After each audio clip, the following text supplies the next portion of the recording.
Okay, friends, welcome wherever you are and whatever time of the day it is.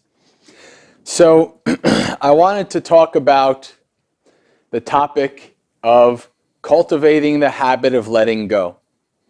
And so you've heard me say things over my talks. You've heard me say, for instance, that the beginning of the Buddhist path is letting go, the middle of the Buddhist path is letting go, and the end of the Buddhist path is letting go. Right? You've heard me say that before.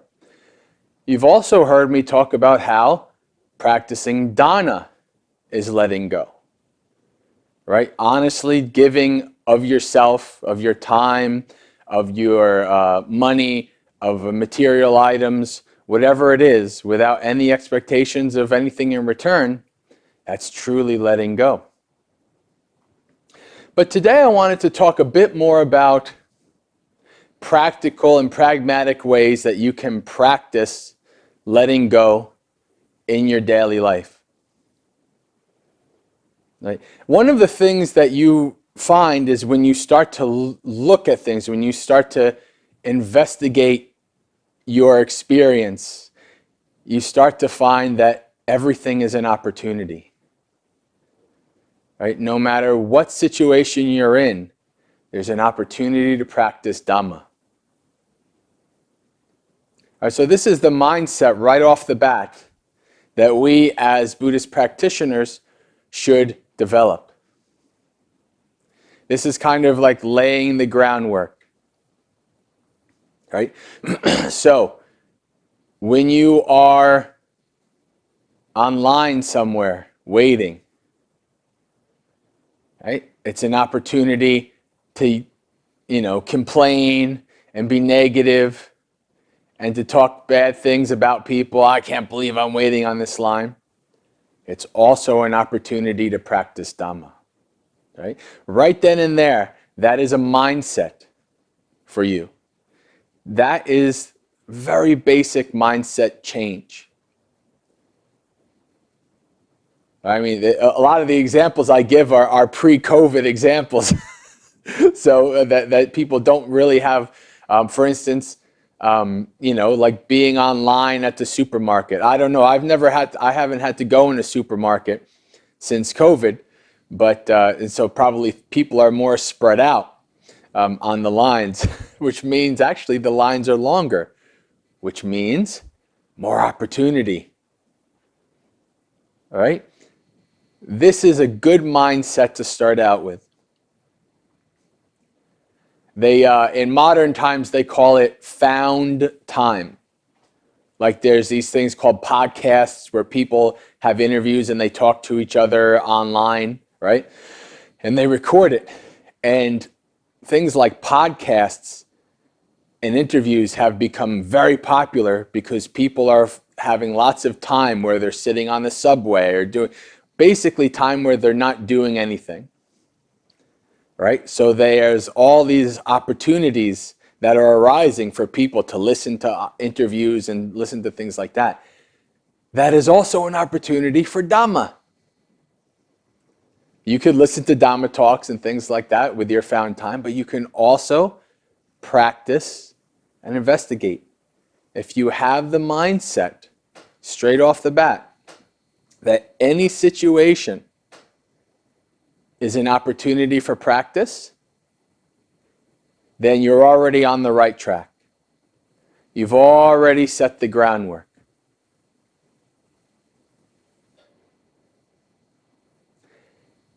And then we can apply that technique, that way of life, that way of thinking, to the practice of letting go. Okay? It's a very broad topic. And it doesn't necessarily just mean one thing. It also doesn't necessarily just mean letting go of material items. Right? There's views that we have. There's all kinds of opportunities to be able to practice letting go.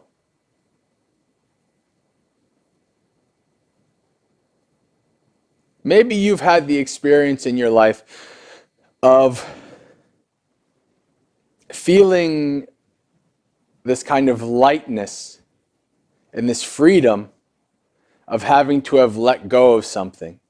Maybe even not by your own choice, right? And initially you say, oh, this is horrible. But then after you're like, oh, this is actually kind of nice. Right? This is the feeling of letting go. When I was, right before I went to the monastery, right, to become a monk, it was a 4-year process of me of winding down, of letting go, of purging, right? And during that process, I had started to slowly get rid of things I don't need. And I had this moment where I was in my parents' basement, and everything I owned at that point, except for the car that I was going to drive to the monastery within a few other little things I took with me, but everything I owned in this world was in this corner of my parents' basement. It's all still there, actually. Right? And I say, oh, this is so nice. This is so freeing. Right? To not have so much stuff, to not have so much weight on me. Right? That was a really wonderful moment for me. Right? To feel what it's like to have let go. It's kind of lightness, freedom, right? As opposed to anxiety, as opposed to worry. The more attached you are, the more worry and fear arise. Right? It's funny, during one of the retreats that I was teaching at Bhavana Society, this very nice woman, she's a mother, she's married, she has a husband and kids and all this stuff, and she wrote a question to me, and she's like, because I was talking about letting go and our craving and all these things, and she said, but Bhante, she's like, I have 2 children and I have a husband, and like, how can I let go of them? Right? And I responded, I said, you don't have to. Don't worry about that. There's a lot of things to practice letting go of before you need to let go of children and husband and family and things like this. Right? There's so much to practice letting go of. And she felt, oh, thank you. I mean, I don't have to abandon my family and become a monastic or something. Just, no. You can practice letting go in your daily life in so many opportunities. So many that I can't even describe them all. They arise in your experience, and you say, here's a time for me to let go. Right? Let go of my ego. Let go of strong attachment to my views. Right? Let go of my desire for something. Right? And it starts very small. That's why the Buddha encouraged us to practice dana. In the beginning, we're letting go of food, and in the end, we're letting go of everything, including the idea of a permanent self, right? So we have to start small. Start from where you're at. Right? I didn't decide I was going to be a monk and then just, okay, I'm ready to let it all go. No, it took a long time. A long practice of slowly, gradually letting go.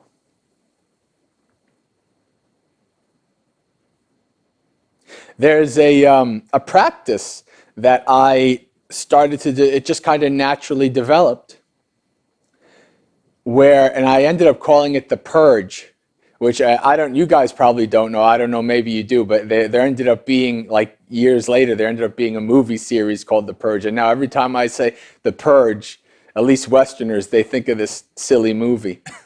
But to purge is to let go, to cleanse, right? It actually has very positive connotations.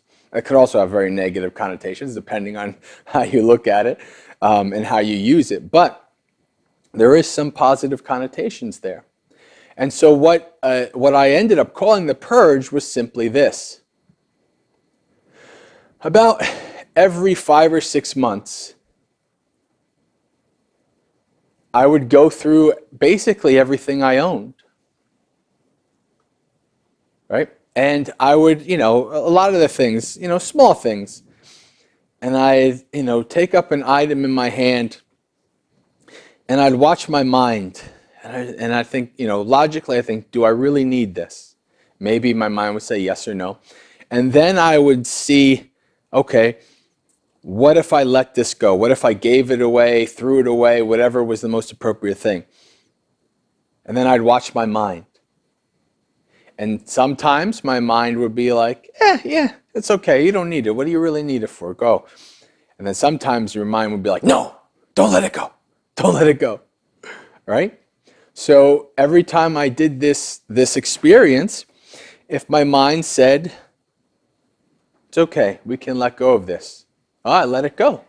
I gave it to people. I threw it away if it wasn't, whatever was able to be done that was of most benefit, that's what I did with the item. For instance, once right before I was becoming a samanera, right, to move into robes, to go forth, I gave my car away to my one of my last ex-girlfriends who needed it. I said, I don't need it. You need it more. You have it, right?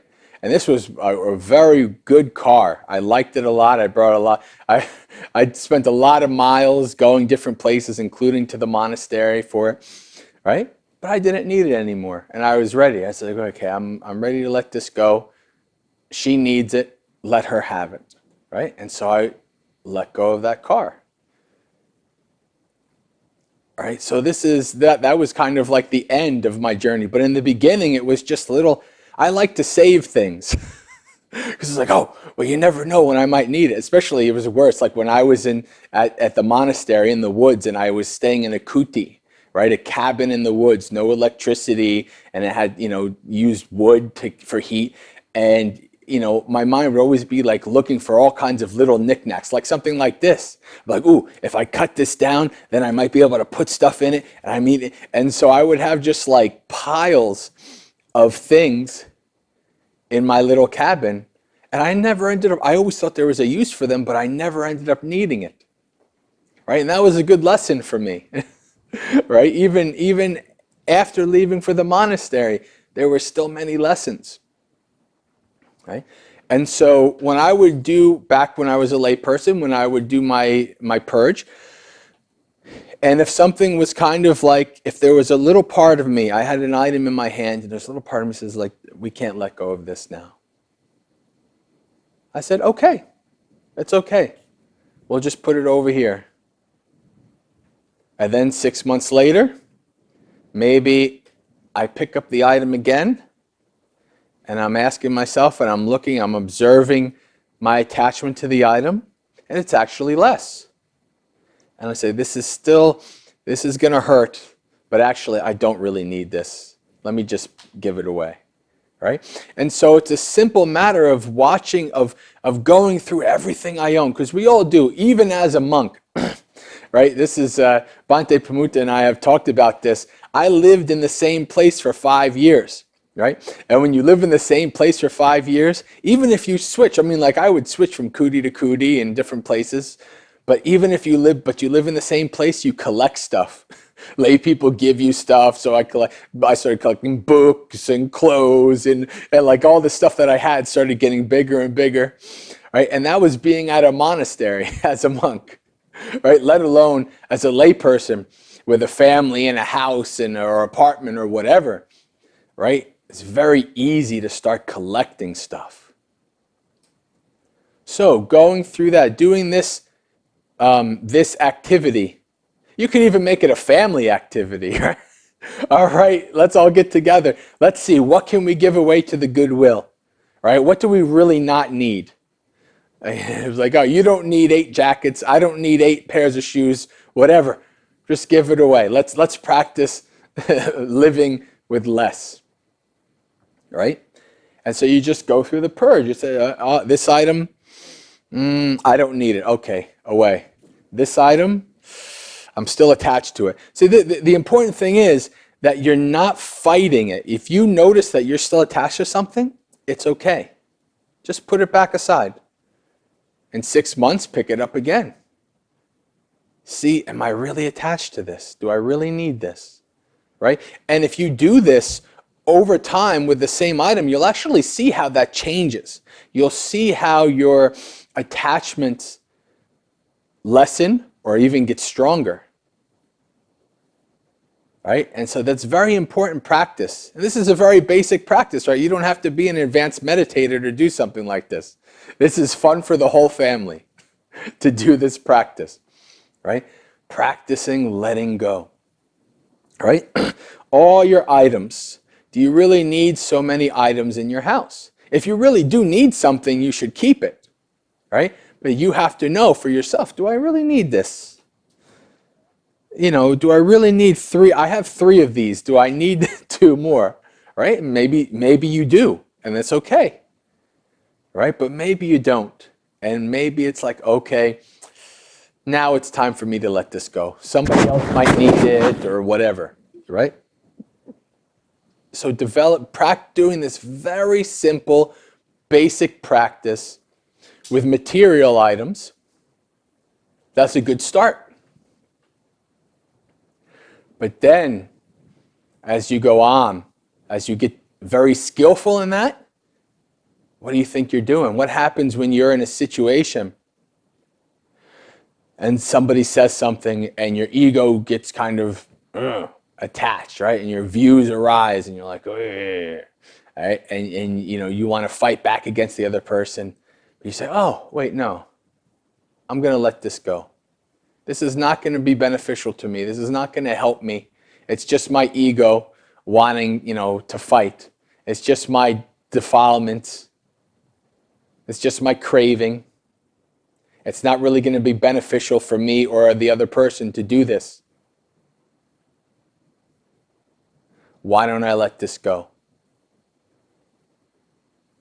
Right? And that's a battle hard to win, the Buddha says.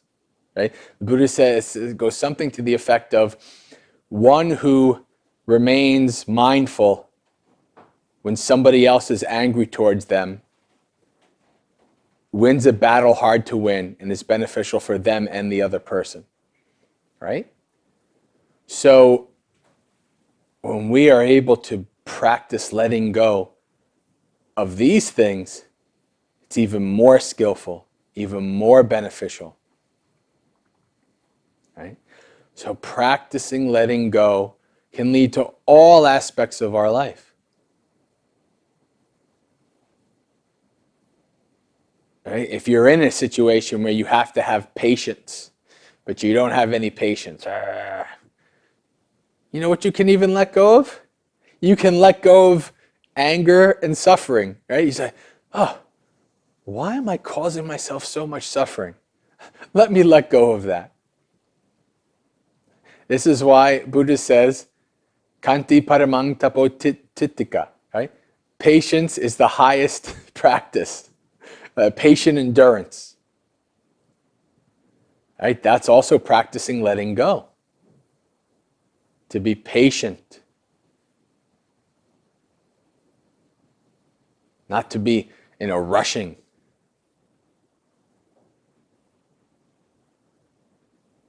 Maybe you've been in situations where you're waiting with a group of people, like maybe at a doctor's office or something like that, and there's just at least this one person that can't wait but 3 minutes. They go back up to the receptionist. When is it done? When are we ready? When is this? When is that?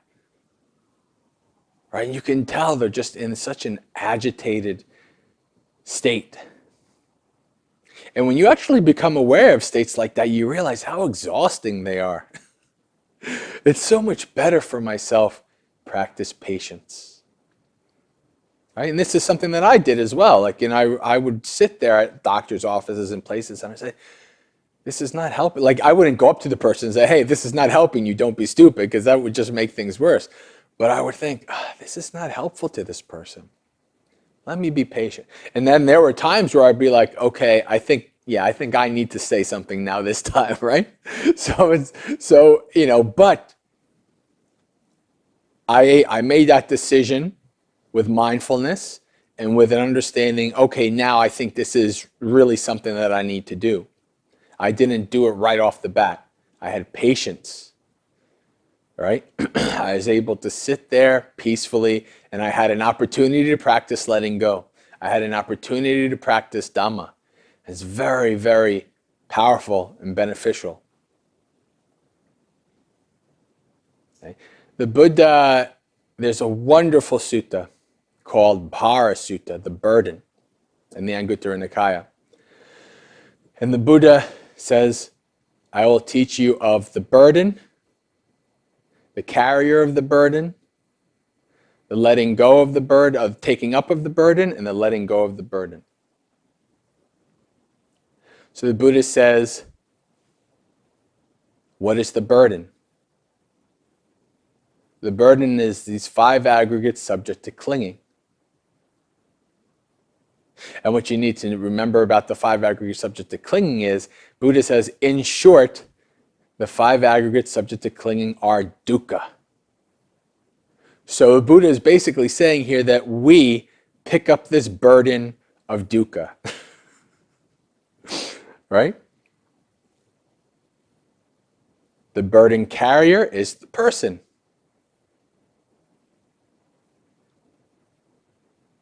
Taking up of the burden is our craving. The laying down of our burden is cessation, nibbana, letting go.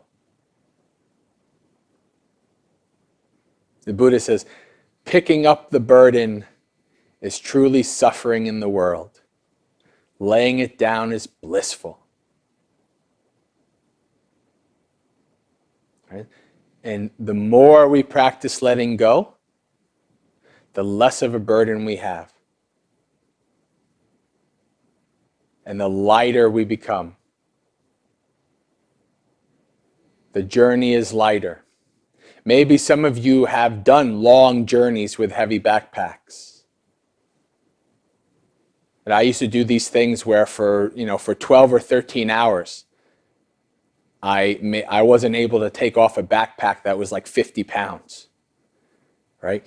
And when I actually took it off, I almost felt like I was a spring. Like I had become so used to this weight and it became so much part of me.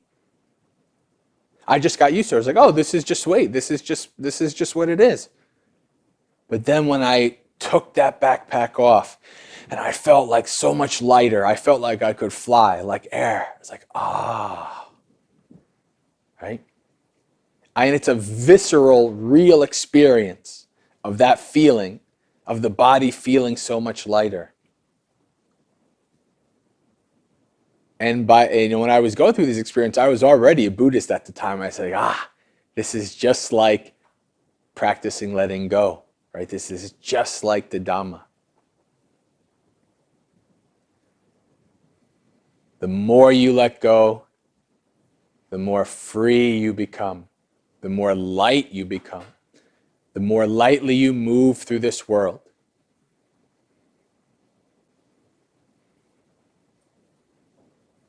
Whether you're worried about the environment or just worried about, growing your family, whatever you're worried about, whatever cause you have, whatever, practicing letting go is of benefit to everybody.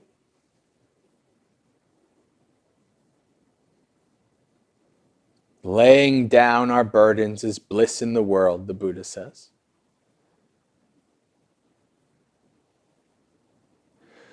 So you can start this practice of letting go by doing that purge, doing that experience. every 6 months. Doesn't have to be often, once or twice a year. Make it a family thing, right? Go through all our stuff. Teach your children. Do I really need this? Right? Isn't that a beneficial thing? Right? To teach your children to really reflect on if they really need something. Right? They might bother you less for all kinds of toys. Who knows? That might be a benefit. Who knows? Probably not. They're just children. But you should never underestimate the wisdom of children. They can surprise you. So, this is the message for today. Practicing letting go. And it is a practice, right? It's not, you can't just tell somebody, oh, you should just let go of this. That doesn't work. Right? Because we are so strongly attached. Our tendency is to hold on. Our tendency is to grasp. Letting go is counterintuitive. Letting go seems worse, seems painful, seems harmful. Right? This is why people in the world, they look at monks and they say, oh, what are these stupid people doing? They're just mooching off of people. What are they doing? They have like a wrong view regarding what a true monk is supposed to be. And there's bad monks, but there's also lots of good monks too, right? So, but this is not understanding the point, right? Practicing letting go. Giving up. And you even see this like the politicians, right? They'll say, you should, do less. Don't do this, don't drive your car for the environment or whatever. And they're flying around in jets and they have 5 homes and all kinds of things, right? Like this. You see, these kind of things in the world. That's because it's very easy to tell other people to let go of things. It's very hard to let go of them yourself. Okay? So you should have lots of compassion for yourself in that regard. That's why I say when you do this, if you see an attachment, it's not like, oh, don't be stupid, you're a Buddhist, you shouldn't have any attachments, you should let this go. No, that's actually counterintuitive. That's actually going to make things worse because you're actually building up aversion, right? That's not a good thing. All right, so you say, okay, I'm not there yet. But what have you done? You've developed wisdom. You've seen an attachment. You've seen what it's like in your mind and also in your body, like this feeling of not wanting to let something go. Right? That's powerful. That's wisdom. Okay? And that wisdom can help you live more beneficially, more skillfully in the world. And that is ideally what we as Buddhist practitioners should be doing when we follow the Noble Eightfold Path. Right? That is what we're practicing doing. Living more skillfully in the world. Living in ways that are more beneficial to ourselves and others. Buddha tells us very clearly, it is through our grasping and our clinging that comes what? The raising up of swords, the raising up of sticks. Right? It's because of our attachments, our clinging to things. Because we have something, we have to protect it. We have to defend it. And so we get involved in fights. Right? All suffering stems from our craving. That's what the Buddha tells us in the Second Noble Truth. So it naturally occurs that the more we practice letting go, the less craving we have, the less suffering we have. And it seems counterintuitive, but once you start to do it, then you understand. This is very good.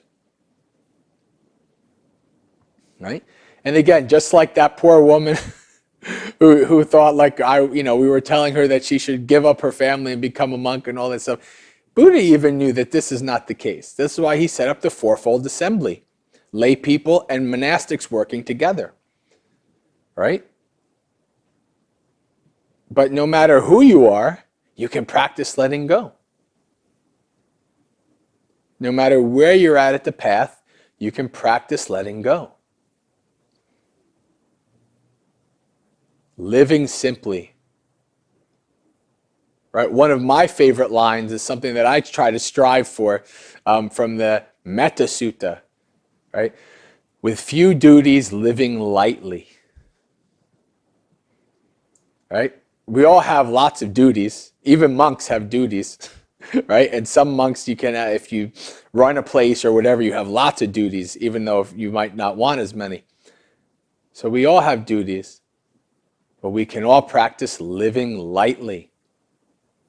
And that's not just physically, that's not just, houses and items we should have less of, but it's also mentally. Walking through the world with less burden. A lighter backpack. Okay? We walk through the world with a lighter backpack. There's less effort, right? Because carrying a heavy backpack takes lots of energy and effort. Right? There's less effort, less grumpiness, more lightness, happiness. Okay? So this is the importance of practicing letting go. Nobody can give me an excuse that I can't practice letting go. Anybody can practice letting go, even children. Because there's so much to let go of. Right? Why do you think it takes lots of lifetimes to become awakened? Not just in this one lifetime. Right? There's so much to let go of. That if you're afraid of letting go of something, watch that.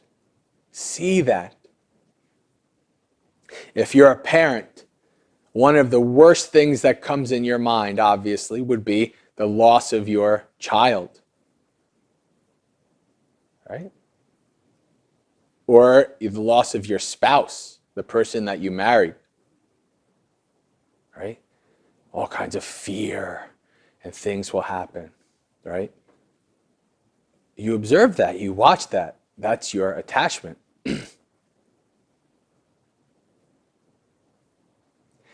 And so you understand that because of this, there's a balance, right? You can be what they call these days a helicopter parent, right? Where you're trying to protect the child from everything in the world, right? And that actually harms the child because they become fragile and they don't know how to handle things in the world, right?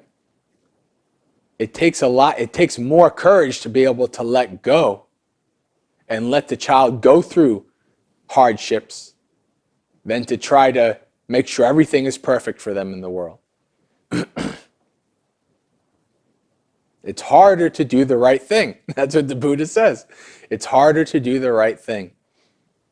It's hard to let go because this craving is so deep. So we have to start somewhere. Baby steps. But if we develop the habit of letting go, that habit builds. It's just like starting with dana leads you to awakening. Right? Buddha is a wise teacher, right? He knows you start small and you build up from there. You start small, just like a snowball rolling downhill, right? It's a very small thing, but then as it's rolling, it gets bigger and bigger and bigger and bigger and bigger. So once we start to develop the small aspects, the small habit of letting go, then that just so naturally moves into letting go of bigger things. And the more we let go, the more happiness. Ajahn Chah, right? One of my favorite monks in all of existence. He says, let go of a little piece, let go a little, you get a little piece. Let go of a middle amount of peace, you get some middle peace. Let go of a lot, you get a lot of peace. Let go of everything, full peace.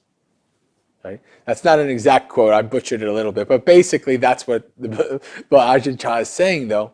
The more you let go, the more peace. And it's hard to see because it seems like we're kind of like, holding on to the ledge of a building, and if we let go, we're going to fall and die, right? We're so strongly against letting go. That's why it's counterintuitive.